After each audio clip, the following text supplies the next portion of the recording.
draft.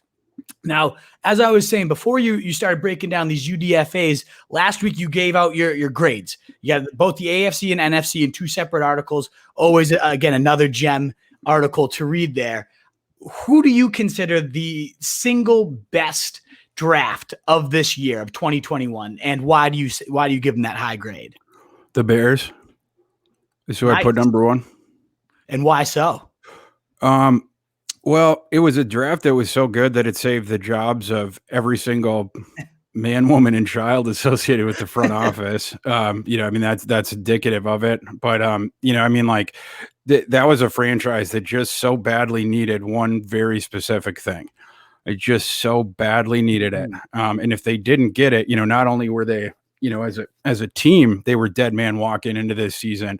But the larger point and the larger sort of mandate to the front office, like what was happening, they were going to be on the Green Mile doing their walk, to the execution date this season, had they not done that too. So it entirely, to me, it just changed the fortunes of, those folks. It changes the fortune of the franchise, everything like that. It was such an enormous move.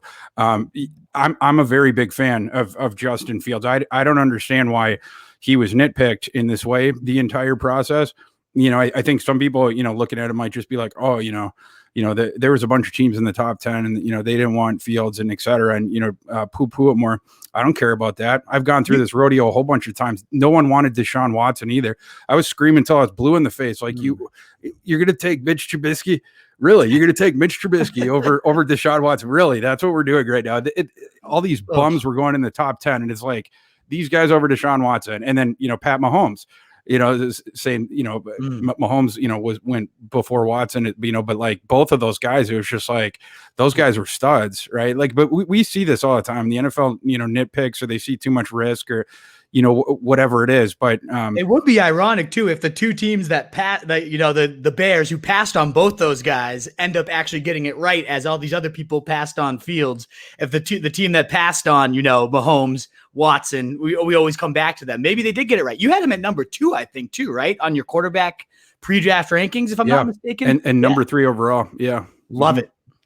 Yeah. Oh yeah. Yeah, no, and so what are they getting there? Like, I agree with you totally too. I'm a Patriots fan. We were talking before the show from the mass.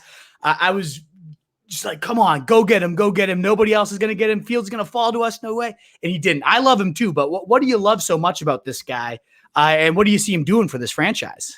Yeah, and just to speak to the Patriots thing real quick, that would have been really cool. But like, it's like they just don't evaluate QBs that way. Like the year that I love. So I ranked Lamar Jackson number 5 overall in his year, and the Patriots, you might recall, us had 2 late first rounders that year. Sony Michel. Oh, yeah, Sony Michel. Yeah, and Isaiah Wynn as the 2 Georgia kids, and like both of those picks, I was like screaming at the TV, like, take Lamar Jackson.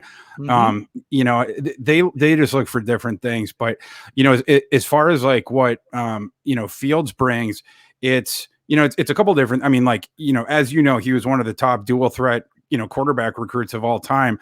And he, lived up to the hype. If not that, he exceeded it in college. Was awesome. His, the full year 2019 starting is really, really good in 2022. This past season, his performance against Clemson in the playoff is one of the great quarterback performances from a college quarterback that I've ever seen. Not just, what he did just in a vacuum was incredible. He threw for, whatever it was, 350, 60 yards, something like that, and 5 or 6 touchdowns or whatever against a Brett Venables defense. Like you don't see kids do that to Brett Venables' defense. But then when you consider the fact that he had the throwing thumb injury from the week before the Northwestern game, and then he had his midsection turned to dust by James Skalski right before halftime, truly incredible. So as far as what he brings to an NFL offense, like that kid competes really hard. He didn't have to play this past season. He would have gone, top 50. He wouldn't have dropped any further if he'd opted out. But it was him and Lawrence that banded together for that, like, we want to play thing. they're a big part of the reason that we even had a college football season. I think when people look back at their careers, that's going to be, something that's like more appreciated in the future. And so, that, and then, again, just like the example of like in the championship game, like he gets his ribs blown up by Skalski on that, that targeting hit or whatever. Almost any other quarterback, their night is over, right? They're leaving the place in an ambulance right after that or whatever. Justin Fields missed one play. He came off the field for one play, and then he was back in, and then he wins his way to halftime. And then very clearly at halftime, he'd been given an injection to something, because he came out, he was bouncing around, throwing bombs. Like it was just, he was like back to it, his old self or whatever. But like he got nitpicked a lot in this process for like this idea of like, locking onto his first read, not being able to go to second ones, hanging in the pocket too long, taking too many sacks, etc. I thought a lot of that was, between overblown and outright fabricated. Like there was a quote to Tony Pauline, someone anonymous quoted, apparently said that, Justin Fields had only thrown to his second read 5 times last season. Well, that's just outright BS. That's easily disprovable. I mean, you could just look at his head movement and, in one half, you could find more than 5. Like it was in the Clemson game, turn to that one. You could find more than like, it was just a bunch of these stupid things. But as far as that goes, he does hang in the pocket a bit longer than his contemporaries. So that's not wrong. The one thing that I'll say to it though is it flowers out of a good instinct, not a bad one, which is he's a dual threat that when he goes to the NFL, he's going to be one of the top 5 scramblers in the league. But he is a pocket passer, first, second, and third. That's what he wants to be. That's what he's doing. His eyes are always downfield. He wants the receiver to, allow the route to progress and everything like that. He gives them time. He will hang in the pocket until the end. He is a tough kid that competes. And he knows he has those legs, and he trusts his arm quite a bit. He trusts his legs quite a bit too, because he'll let the fire get, he'll get real close to the fire when he's still looking downfield and stuff like that. But this past season, the sack numbers got cited a lot on him. And again, to caveat this, I will say it's fair to say that he does hang in the pocket a little bit longer than his contemporaries. You can see that like in the, with the stopwatches. It's not, again, it's not a disqualifying thing, but it's something. But as far as the sack numbers go, they were grossly inflated this past season by something that had nothing to do with Justin Fields. And this context was never brought up when people were talking about the sacks that he had taken. But in 2020, Ohio State was one of the most COVID-bitten teams in the entire nation. It was the reason they were disqualified, or were supposed to have, they were initially disqualified from competing in the Big Ten title game. And then the Big Ten realized, like, we're going to lose a lot of money if we don't get Ohio State in here.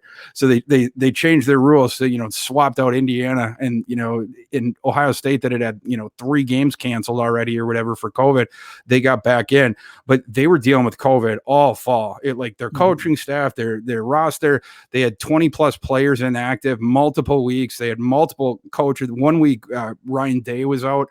But the one example I'll point to is the Michigan State game. They were down to 1 starting offensive lineman in that game. They started it down 3 starting offensive linemen to COVID. So that, they're starting 3 backups, and then Wyatt Davis got hurt real quick. So they're down to 1. In Michigan State, they're not good, but it's a the defense is what they do. It's so you're facing at least a decent defense there. That's one example. Another example, people bring up a lot. Oh, he's okay, but they didn't play a lot of awesome teams, and they played Northwestern. He really struggled. And that was Northwestern. Well, first of all, Northwestern had a top 3 pass defense last year. They had a first round cornerback. Their strong safety is either going to be a first or second round pick, probably the next year or the year after. He's a kid who had 8 picks in 6 games. They had an absolutely fabulous pass defense. Not only that, Chris Olave, that was his game to be out with COVID. Not only that, their number 3 receiver, Jackson Digbo, he was also out with COVID. There's other guys out with COVID too, but it was Garrett Wilson and nobody, like that was his receiving core against one of the nastiest, certainly the nastiest pass defense in the Big Ten, but one of the nastiest pass defenses in the nation. So like this context was never baked in when people were talking about Justin Fields. It was always just the worst, just taking all the stuff out of context and then amplifying it as much as you could to make it seem, scary or whatever. It was a very strange process. It reminded me a lot of Deshaun Watson, and funny enough, that's who I comp him to. I saw that. Yeah, I love it. And he was my number 2 quarterback as well. So I'm fully on board. I'm just so stoked for him to see what he does there. I'm stoked for everybody around him. Allen Robinson finally gets his first legitimate quarterback, or at least should be his first legitimate quarterback of his career. Mooney, not just going to get overshot, a million times. Cole Kmet could have his breakout. So I'm very intrigued by what the Bears could do this year with Justin Fields. If I was thinking of one quarterback that's going to elevate everyone around him, I would say probably Justin Fields would be that guy.